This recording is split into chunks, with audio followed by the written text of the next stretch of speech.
If you've ever been to a doctor's office, you know that the digital age is here to stay. Many of you have experienced this new technology firsthand. Whether it's making an appointment or staying connected with your provider, there are more options than ever before. This is a good thing, but can also be very confusing.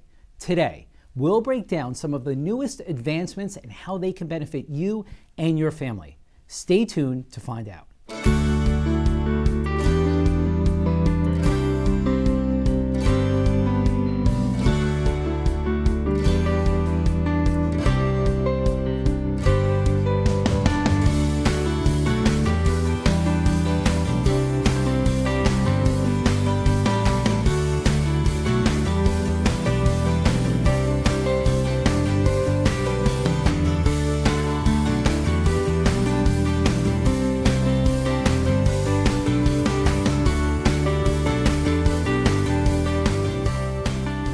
Hello, and welcome to Catholic Health, Stronger Together with Dr. Dave. Today, we're going to examine how the digital age is opening a new and effective pathway to healthcare. To get a handle on current and future developments, we're joined by Catholic Health's Chief Digital and Information Officer, Michael Mainiero. It's good to have you, Michael. Thanks for having me. As we all know, the digital age is here to stay. Tell us more about your role in the organization. Sure. So in my role, CDIO, Chief Digital Information Officer, I'm responsible for all the technology in the health system. So that's supporting whether it be servers, Wi-Fi, network across 6 hospitals and hundreds of practices. With that also comes a digital experience. So my job is to make sure that I provide all the digital tools for clinicians and patients for how they engage our health system. A big aspect of that is also data. So really everything you do, whether it's getting a radiology, x-ray, or information about your visit, that's data. So my job is also to make sure it's secure. There's hackers out there, there's privacy, so I need to make sure your data's safe. And we look at that data also to see how we are treating patients from a quality perspective. We have excellent physicians, and we need to make sure that our outcomes and our quality is there as well. I mean, that is a tremendous amount of responsibility. So I have to ask you this question. Just give me a little bit about your background. You've been doing this for a little while now? About 23 years, yes. Okay. What does the patient experience in the setting of the digital age mean to you? When I think about experience, you have to take a step back and look at what does experience look like in other industries. So we think about, if you're a patient, if you're a listener here now, you've experienced Amazon, you've experienced airline apps like Delta or Uber, and you have an expected experience, right? So if I go on the Delta app, I expect to have a flight, I expect to have a seat. If something changes on my flight, I expect that I can see that information in my app. Same thing with Amazon. If I order something, I need to return it. These are expected experiences. Same thing in healthcare. So our job is to make sure that expected experience translates. And if you're arriving for a visit or you're communicating with your care team, we want the same experience. So that's experience design in healthcare today. And that's really important because a lot of people watching this program right now may not be so comfortable with the new digital age, and especially in their doctor's office. So can you just explain to those people how maybe going to the doctor's office and using the digital equipment there is not much different than using Facebook or Amazon? That's right. So I think, healthcare is complex, and especially for a patient, if you don't understand your condition or your test results, really. So the same experience, if you're ordering gifts for your grandkids right now on Amazon, very simple and easy to do, right? We could do the same thing in digital health. So if I'm booking an appointment with a physician, or I'm checking in before I get there, or getting those test results, it's the same thing. It's an app in my pocket, it's on my phone.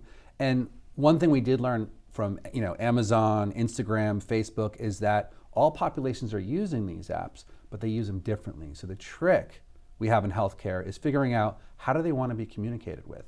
Is it an email? Is it a text? When do they want to see this information? So that really is getting it right in healthcare, just like they did it in these other experiences. Is that something that people can adjust, like alerts, so it's special or specific to them? That's right, yeah. So you can, just like Amazon, I just ordered for my kids for Christmas. I'm getting alerts from them, or you might want to buy this item. Same thing with the app. If I don't want to get text messages, I can just get an email message. But what's important is that they're timely, relevant, and useful information. It's not just, we're not sending them spam, if you will. And that's important for us to get it right in healthcare because it is about their care, it is about their, their well-being. So if we look at it from that perspective, somebody who's watching this show right now may be 70 or 75, and when they see anything digital, they cringe. That's right. But actually, they're using it already, Absolutely. connecting through Facebook and Amazon, and it should be no different when it comes to utilizing healthcare and digital platform healthcare. That's right. And when you think about it, at the time you need something, right? So when I'm ordering something I'm booking a flight or ordering something, I need that thing right now. So when you need an appointment or you have a condition or you've been recently diagnosed, that's when your anxiety level goes up. So the disadvantage we have in healthcare is, you're not booking a wonderful flight to Florida, right? You're dealing with a condition or issue, so you're already nervous, right? These tools are designed to ease that transition before the visit, during the visit, and after the visit, and really mirror what's happening on the Facebooks of the world. So tell me more about Catholic Health and the technology. It sounds so exciting. It also sounds like it's moving fast. So what can we expect going forward? Sure. So we're really excited to introduce a new version of our Catholic Health MyChart. And really, this is going to be a continuous process, getting it right and changing it over time to putting the patient at the center of everything. What do they need? When do they need it? We're also rolling out some new technology in the hospital setting. Tablets at the bedside for entertainment, relaxation, but also communicating with your care team. It's all about that communication and understanding where you are, what's going on with you, and being able to get the care you need. So as you're speaking, I'm thinking of one word, and it's empowerment. Now patients are really empowered. They have access to their charts, they have access to their appointments, they have access to their healthcare provider and their extenders. So it's great because a lot of, and you alluded to this, when people are anxious or scared, it's because of the unknown. And now they have all this information within their own control. That's a great point. If you think about the empowerment, it's not only important because they have the sense of, now I'm in control, because once you get a diagnosis, as you know, they're out of control, you start Googling things, and patients are very educated now. So as consumers, we know more things. So when we go to a doctor, we're going to ask certain questions. But you can compound that empowerment now. You can actually think about, it's not just about the patient, sometimes it's a family member. My wife makes a lot of my decisions with me, or my mom, I consult her, right? So now with these tools, you can actually share your information or share your account so that you're not alone, right? So am I seeing the right doctor? Here's the results I just got. Is this, let's make sense of this together. So that's really empowering, and I think that helps the providers as well. So what you're saying is that it's not just about the patient. We have a lot of people, 80, 90 years old, they may not feel so comfortable going into their chart, but that's where the family can really help out. That's right. Yeah, family and loved ones, it's a huge factor in thinking about the design and how we communicate, right? So, if your loved one is in the hospital, for example, and you're living in California, right, and your loved one is here out in Long Island in one of our hospitals, you can actually see what's happening on your phone, the medications, a physician just rounded on your mother or your father, and you could see that information now and also be part of it instead of feeling helpless, as a family member. So really that's the I think the empowerment you were getting at there. With so many new innovations in healthcare technology, what excites you the most going forward? So, I think, as you mentioned, consumers are getting smarter. We're Googling things, we know more, and I think really the empowerment is key, right? I think that's a great point you brought up. Telehealth has been around. It's been around for, I think, 5 or 6 years, and obviously with COVID, it really took off. So I think almost everyone had a video visit during COVID to stay out of the emergency room or find out how you were doing. We're seeing this advance now, and so, you can call a video visit in and get diagnosed for a urinary tract infection and get medication, right? So this is sort of the new way of doing things. But if you think about cardiology, something procedural, for example, I might have a post-care follow-up visit and not have to travel to a practice, save time for the doctor, save time for the patient. So that's super exciting, evolving that. And we're seeing more and more technology every day. There's now remote patient monitoring devices, which I find fascinating. It's very new and early, but you can send these devices home with a patient after a procedure, and you can get vitals, you can get blood pressure, you can get oxygen, and that information can come back to the doctor. So if you think about all those times something's happening, you're not sure, the doctor's seeing it. They can see that and maybe even intervene with a video visit, keep you out of the hospital, keep you from readmitting to the hospital, keeping everyone happy and healthy in their care continuum. It's giving the access to care that's most important. Yeah. And that's really where it seems like technology is going to have its... A complete enabler and access. Yeah, I think that's a great way to look at it. Yes. It's so exciting that Catholic Health is leading the way, and I'm so encouraged that you are the lead person in that, because you have tons of experience. Thanks for joining us. Thank you so much. And you better come back. Absolutely. Thank you for all those insights, Michael. It certainly seems Catholic Health is on the leading edge of digital transformation of healthcare. We're going to take a short break. When we come back, we'll get a close-up look at some of the technology being implemented across the Catholic health system.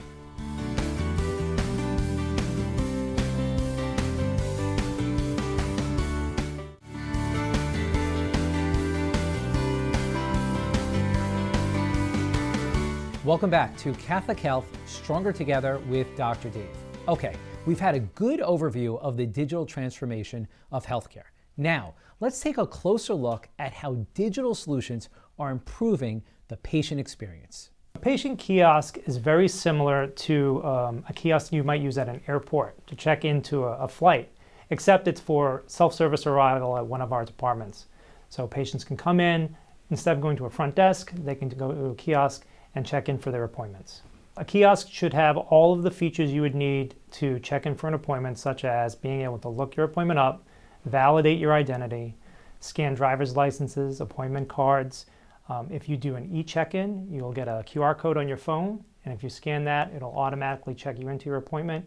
And if there's any missing documentation that you haven't done, you'll be able to go through electronically, sign things off, and make sure that you have all your information updated for your appointment. One thing we have found is that folks, especially in today's digital age, want a self-service option. They want to be able to come in and be able to go through their information very quickly, sit down and be called into for their appointment. So this offers them that, even without something like e-check-in. And folks can still go to the front desk if they need to, but this is an alternative to that approach. It's all in the same system. We use Epic as our electronic medical record. So as soon as they're done with their kiosk check-in, the clinicians automatically know that they're waiting and what order that they need to be called into the back. We've deployed about 41 kiosks to date at about 50 locations. We have about 250 locations to deploy through 2024, and they range anywhere from radiology departments and our ambulatory practices to our emergency rooms. Present time, staff that man the front desk have been educated in how the kiosk works and can answer questions for patients, help them through the check-in process if needed. We are looking at a more ambassador model, where it'll be more of a customer relationship person that will be standing with the kiosks in some departments, but that's the next step. We've been doing surveys through the kiosk on what their experience is, and over 80% of folks enjoy the experience with the kiosk, and that's including some of our older population. If they check into the kiosk and something doesn't work, the front desk has different things. They are looking at the screen where they know someone's stuck at the kiosk, so they can walk over and say, may I help you? Or if the kiosk knows that there's an answer that they couldn't answer, it will actually tell them, please go see the front desk. The kiosks get smaller, go to a tablet model that allows you to do everything that the same thing on a larger model can do. And then really the push is going to be on your own device, to come in with your phone and get that kiosk check-in experience without having to use some of our equipment, maybe even through proximity as soon as you walk through the door. What a great device to improve patient experience across our health system. We need to take a short break, but when we return, we'll take a look at another piece of technology that will make life easier for our patients.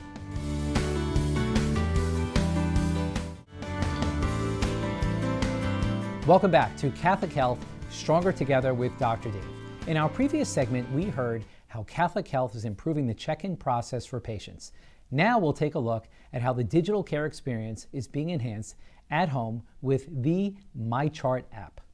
Catholic Health MyChart is Catholic Health's secure online patient portal for our patients to have immediate access to their healthcare information anytime, anywhere, from any type of device.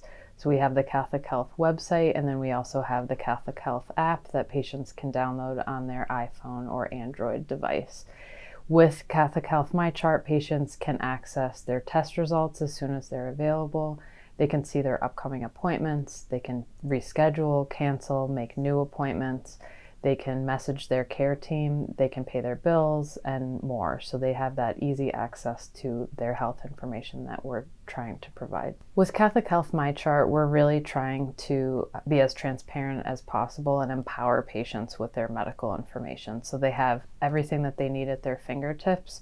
We really hope that the patient is really at the center of their care team with all of the work that we're doing, and we want to empower them to feel like they are the most important member of their care team, so they have all the information that they want to access about their care, so they can see their upcoming treatments, they can see their test results, they can message their providers at their convenience and then get replies at their convenience, so it will eliminate a lot of phone calls back and forth to the practice. It also gives patients the ability to share their medical records with loved ones. So you can grant someone access to be a proxy on your MyChart account, and then that person can also participate in your care digitally. To sign up for MyChart, you can go to the Catholic Health MyChart website or download the Catholic Health app and create a new account. And then when you come in for your next appointment, the front desk will validate that you are who you say you are, and you can have a full account. So you can get that limited access account just by going online and registering, and then at your next appointment, you're granted that full access to all of your medical information. Or you can just ask the front desk at your next appointment, and they can send you a link where you can immediately register for that full account access. A patient can communicate with any member of their care team through MyChart by sending a message, and then the care team member will respond within a few days to that message. So they can ask questions about test results. You can immediately see test results, so you may not even have to call the office to get that test result. And so that's what we're trying to do with MyChart, really give patients immediate access to their health information. It's great to hear about those enhancements to the patient portal platform and the many wonderful technological advancements on horizon at Catholic Health. I hope you enjoyed this segment of Stronger Together with Dr. Dave. If you'd like to know more about Catholic Health's digital transformation or to make a gift in support of this or another program that is important to you, please visit chsli.org or call 1-855-CHS-4500. Thank you for watching. I am Dr. Dave Degatti, and I'll see you next time on Catholic Health Stronger Together with Dr. Dave.